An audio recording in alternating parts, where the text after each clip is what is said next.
អូខេនៅក្នុងវីដេអូនេះខ្ញុំនឹងបង្ហាញអំពីរបៀបនៅក្នុងការកែលម្អ profile របស់យើងឲ្យមានលក្ខណៈ professional ទីមួយអ្វីដែលបងប្អូនត្រូវចាំគឺយើងត្រូវតែ update profile ផ្ទាល់ខ្លួនរបស់យើងជាមុនសិនអញ្ចឹងដើម្បីបដូរគឺយើងចុចពាក្យថា profile នៅពេលដែលយើងចុចពាក្យថា profile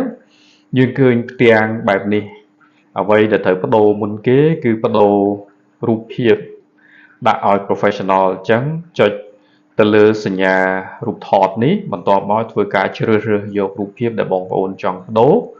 ហើយយើងធ្វើការបាទយើងទាញយករូបភាពនឹងមកហើយយើងអាចពង្រីកវាទៅតាមទំហំដែលបងប្អូនចង់បានបាទយើងអាចចាប់ទាញបាទហើយបន្ទាប់មកយើងយកពាក្យថា crop avatar image នៅខាងក្រោមឥឡូវនេះ profile picture របស់ខ្ញុំបានផ្លាស់ប្ដូរហើយមើលទៅ professional សង្ហាជាងមុនដំណាក់កាលបន្ទាប់គឺខ្ញុំត្រូវប្ដូរ cover picture នេះដើម្បីឲ្យមានលក្ខណៈ professional ដូចគ្នាដែរអញ្ចឹងដើម្បីប្ដូរគឺយើងចុចកន្លែង icon camera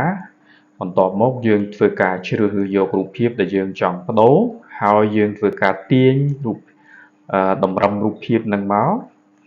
បន្ទាប់ពីយើងទាញតម្រឹមរូបភាពហើយយើងចុចពាក្យថា crop cover image អូខេអញ្ចឹងអឺ profile របស់ខ្ញុំត្រូវបានប្ដូរហើយមើលទៅមានលក្ខណៈ professional ជាងមុនបងប្អូនក៏អាចផ្លាស់ប្ដូរព័ត៌មានមួយចំនួនផងដែរបាទពាក់ព័ន្ធជាមួយនឹង profile របស់បងប្អូនគឺយើងអាចចុចពាក្យ edit profile យើងអាចប្ដូរឈ្មោះរបស់យើងអាច update ឈ្មោះរបស់យើងបានយើងអាចដាក់ bio នេះគឺព័ត៌មានខ្លីៗអំពីយើងធ្វើអីនៅឯណារកស៊ីអីព័ត៌មានទាំងអស់នេះគឺសំខាន់ណាស់សម្រាប់បង្កើនទំនុកចិត្តទៅអតិថិជនបាទ about នេះគឺអំពីយើងប្រទេសបាទ address ឬមួយក៏ page ថ្ងៃខែឆ្នាំកំណើតបងប្អូនដាក់ក៏បានមិនដាក់ក៏បានហើយនឹងតំណ link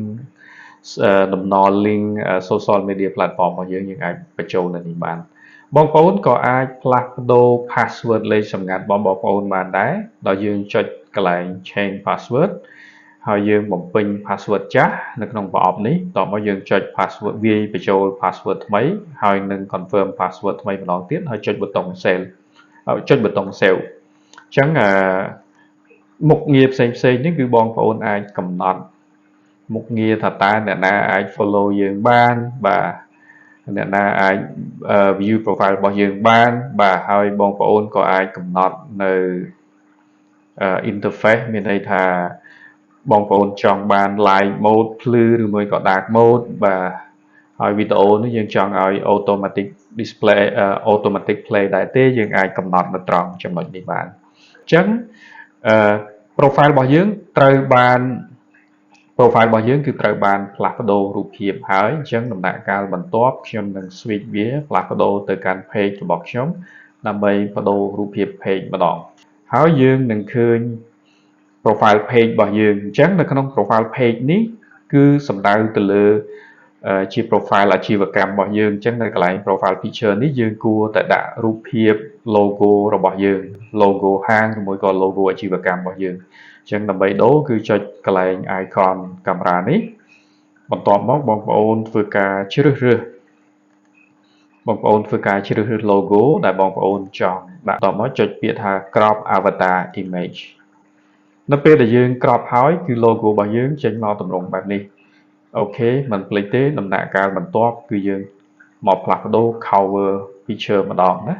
អញ្ចឹងដើម្បីផ្លាស់ប្ដូរយើងចុចទៅលើ icon camera ដូចគ្នាបន្ទាប់មកយើងជ្រើសរើសយករូបភាពដែលយើងចង់ប្ដូរ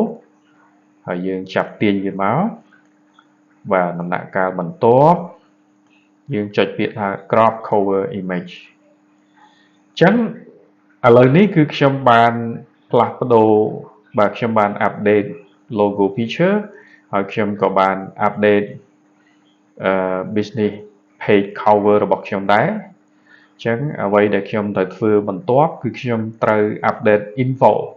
នេះគឺសំខាន់ណាស់ព័ត៌មានអំពីអាជីវកម្មរបស់យើង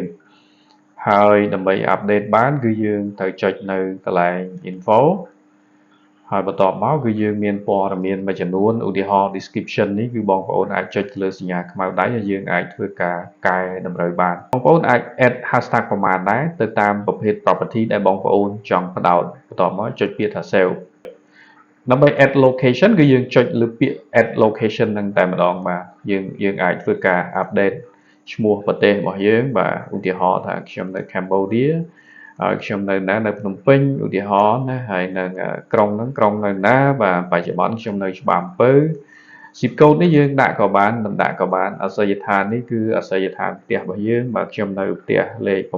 888ហើយនឹងផ្លូវជាតិលេខ1អញ្ចឹងបន្ទាប់មកគឺយើងចុចពាក្យថា save អូខេពេលហ្នឹងគឺព័ត៌មានអាសយដ្ឋានរបស់យើងគឺត្រូវបាន save ហើយដំណាក់កាលបន្ទាប់គឺយើង add លេខទូរស័ព្ទដៃអញ្ចឹងលេខទូរស័ព្ទដៃរបស់ខ្ញុំ add នៅខាងលើហើយប៉ុន្តែដើម្បីព័ត៌មានហ្នឹងកាន់តែពេញលេញខ្ញុំ add បន្ថែមទៀតលេខទូរស័ព្ទរបស់ខ្ញុំដើម្បីឲ្យអតិថិជនរបស់ខ្ញុំងាយស្រួលនៅក្នុងការទំនាក់ទំនងសំទោសគឺមិនអនុញ្ញាតឲ្យមានការដកឃ្លាទេអញ្ចឹងអូខេអញ្ចឹងយើងដក remove ការដកឃ្លាចេញហើយនឹង email address នេះគឺដូចគ្នាដែរអញ្ចឹងយើងអាចដាក់ email តក់ខ្លួនរបស់យើងចូលទៅក្នុងកន្លែងប្រអប់ email ហើយចុចពាក្យថា save ហើយយើងមាន social media ផ្សេងៗយើង click add ទៅយើងអាច add ប្រមាណក៏បានដែរ Facebook របស់យើង Telegram របស់យើងជាដើមបាទឥឡូវនេះគឺយើងបានកែសម្រួលធ្វើការ update profile របស់យើងឲ្យមានលក្ខណៈពេញលេញហើយអញ្ចឹងអរគុណច្រើននៅក្នុងវីដេអូក្រោយយើងនឹងនិយាយអំពីរបៀបនៅក្នុងការដាក់បញ្ចូលអចលនទ្រព្យដើម្បីជួលនៅក្នុង platform 24H Rental ទាំងអស់គ្នាអរគុណហើយយើងជួបគ្នានៅក្នុងវីដេអូក្រោយ